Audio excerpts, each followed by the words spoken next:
ओम शांति। आज 3 अप्रैल 2026 के प्यारे बाप दादा के अनमोल मधुर महावाक्य हैं।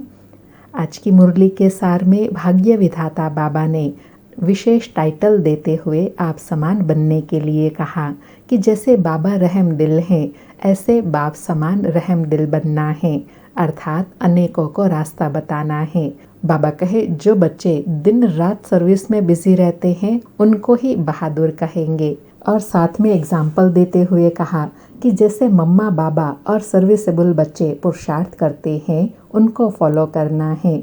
सबको बाप का परिचय देना है। बाप का परिचय दिया तो उसमें रचना के आदि मध्य अंत का ज्ञान भी आ जाएगा। फिर विशेष याद के लिए कहा कि ऊंच तकदीर बनाने का विशेष आधार है याद की यात्रा। जितना याद में रहेंगे उतनी तकदीर ऊंची होती जाएंगी।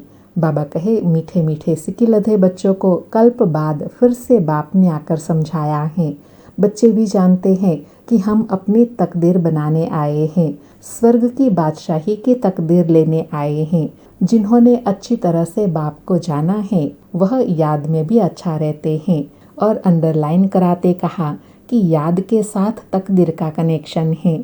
जितना याद करेंगे तकदीर ऊंची बनती जाएंगी।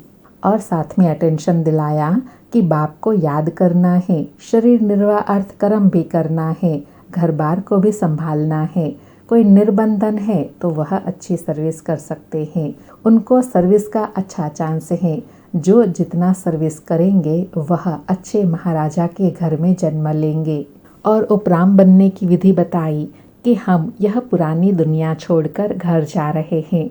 मैं आत्मा हूँ, इस शरीर से अलग हूँ। यह समझना गोया जीते जी मरना। कहा जाता है ना, आप मुए मर गई दुनिया, अर्थात मित्र संबंधी आदि के साथ रहते हुए उपराम रहना है। और रूहानी सेवा करने के लिए कहा कि भल कोई भी बीमार हो उनको भी कहते रहना चाहिए कि शिव बाबा को याद करो तो विकर्म विनाश होंगे। जो पक्के योगी होंगे उनको जल्दी मरना, जल्दी शरीर छोड़ना भी अच्छा नहीं है, क्योंकि वह योग में रहकर रूहानी सेवा कर सकते हैं। मर जाएंगे तो सेवा कर नहीं सकेंगे। सेवा करने से अपना ऊंच पद बनाते रहेंगे। और भाई बहनों की सेवा भी होंगी, वह भी बाप से वर्षा लेंगे। इसलिए बाबा कहे शरीर की भी बड़ी संभाल करनी है, साथ में याद में भी रहना है, सर्विस भी करनी है। फिर याद के लिए कहा कि आत्मा को सतो प्रधान बनना है याद की यात्रा से। याद का पूरा चार्ट रखना चाहिए, ज्ञान का चार्ट नहीं रख सकेंगे। बाप तो ज्ञान देते रहते हैं। जांच करनी है कि हमारे ऊपर जो विकर्मों का बोझा है वह कैसे उतरे। इसलिए याद का चार्ट रखा जाता है। हम कितना घंटा बाबा की याद में रहे, याद के चार्ट को चेक करते रहना है। और समय से पहले पुरुषार्थ करने के लिए कहा कि मौत तो सबका होना ही है, तो क्यों ना हम बाबा से पूरा वर्षा ले लेवे। इसलिए बाबा कहते हैं लौकिक संबंधियों से भी तोड़ निभाना है। बाकी बंधन नहीं है तो बाबा राय देंगे कि क्यों नहीं सर्विस में लग जाते हो। स्वतंत्र है तो बहुतों को संभाल सकते हैं, अच्छी सर्विस कर सकते हैं। फिर और याद की विधि बताते कहा कि सिर्फ याद करो तो पाप भस्म हो जाएंगे, इसमें कोई तकलीफ नहीं है। सिर्फ याद की यात्रा की बात है। उठो बैठो कर्म इंद्रियों से भल कर्म भी करो, सिर्फ बुद्धि का योग बाबा से लगाओ। सच्चा सच्चा आशिक बनना है उस माशूक शिव बाबा का। बाबा खुद कहते हैं हे आशिकों बच्चों, मुझ एक माशूक को याद करो तो तुम्हारे पाप भस्म हो जाएंगे, मैं गारंटी करता हूँ। बाबा कहे हर एक बात में विचार सागर मंथन करना है, अपनी बुद्धि चलानी है। यह बुद्धि की यात्रा है जिससे विकर्म विनाश होते हैं। फिर सेवा के लिए कहा कि कोई भी नए नए आते हैं उनको समझाना अच्छा है। जितना समझाते जाएंगे उतना प्रैक्टिस होती जाएंगी, मुख खुलता जाएगा। बाबा कहे सर्विस लायक बच्चों को बनाया जाता है।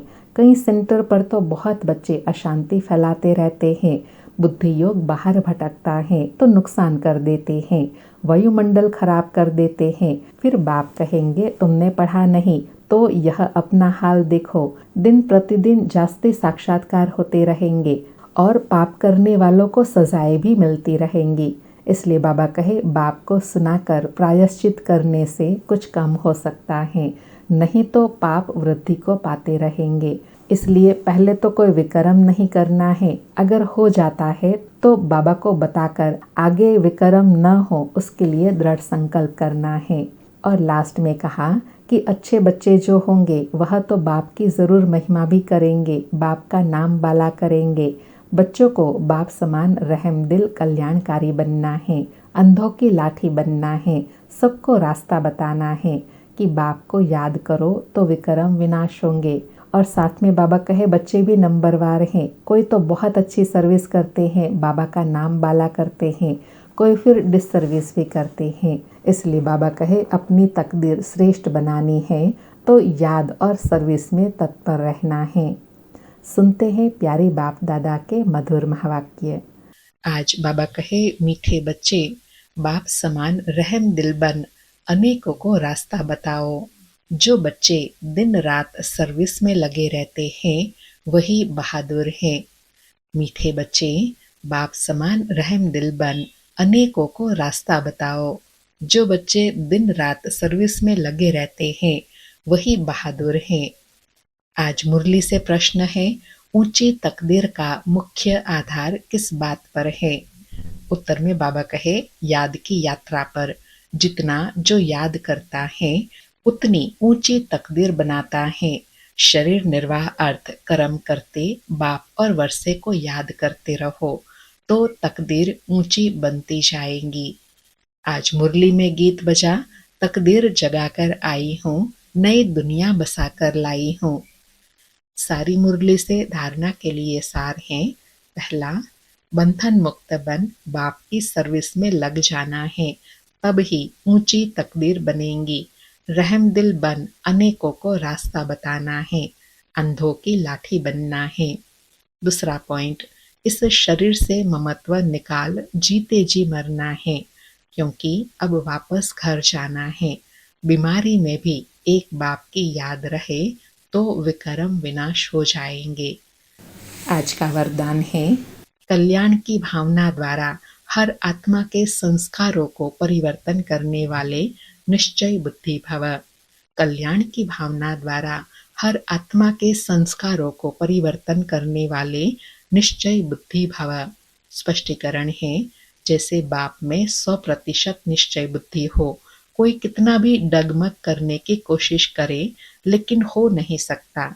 ऐसे देवी परिवार व संसारी आत्माओं द्वारा भल कोई कैसे भी पेपर लेवे, क्रोधी बन सामना करे व कोई इंसल्ट कर दे, गाली दे, उसमें भी डगमग नहीं हो सकते। इसमें सिर्फ हर आत्मा प्रति कल्याण की भावना हो, यह भावना उनके संस्कारों को परिवर्तन कर देंगी। इसमें सिर्फ अधैर्य नहीं होना है, समय प्रमाण फल अवश्य मिलेगा, यह ड्रामा की नोंद है। बाबा कहे इतना निश्चय बुद्धि, जितना बाबा में निश्चय है उतना ड्रामा पर हर आत्मा पर निश्चय बुद्धि, और साथ में हर आत्मा के प्रति जब कल्याण की भावना होंगी तब उनके भी भावना और संस्कारों को परिवर्तन कर देंगे। यह ड्रामा की नोंद है कि श्रेष्ठ स्थिति से परिस्थिति को परिवर्तन कर सकते हैं। आज का स्लोगन है, पवित्रता की शक्ति से अपने संकल्पों को शुद्ध ज्ञान स्वरूप बनाकर कमजोरियों को समाप्त करो। पवित्रता की शक्ति से अपने संकल्पों को शुद्ध ज्ञान स्वरूप बनाकर कमजोरियों को समाप्त करो। आज के अव्यक्त इशारे हैं, महान बनने के लिए मधुरता और नम्रता का गुण धारण करो। उसके लिए अभ्यास बताया, वाचा में सदा सत्यता और मधुरता हो तो वाणी की मार्क्स जमा होती रहेंगी। मधुरता का गुण जीवन में है तो हर बोल मोती समान होंगे, ऐसे लगेगा जैसे बोल नहीं रहे हैं, मोतियों की वर्षा हो रही है। वे ऐसे बोल बोलेंगे जो सुनने वाले सोचेंगे कि ऐसा बोल हम भी बोले। सबको सुनकर सीखने की, फॉलो करने की प्रेरणा मिलेंगी। ऐसे मधुर बोल का वाइब्रेशन सर्व को स्वतः ही खींचता है। आज बहुत गुह्य और विशेष पुरुषार्थ पर अटेंशन दिलाया कि जीवन में सबसे ज्यादा जो प्रभाव डालने वाला है वो क्या है, बोल है। तो इसलिए बाबा कहे बोल हमारे ऐसे हो जिसमें सत्यता भी हो और मधुरता भी हो। अच्छा, ओम शांति। शुक्रिया बाबा, शुक्रिया।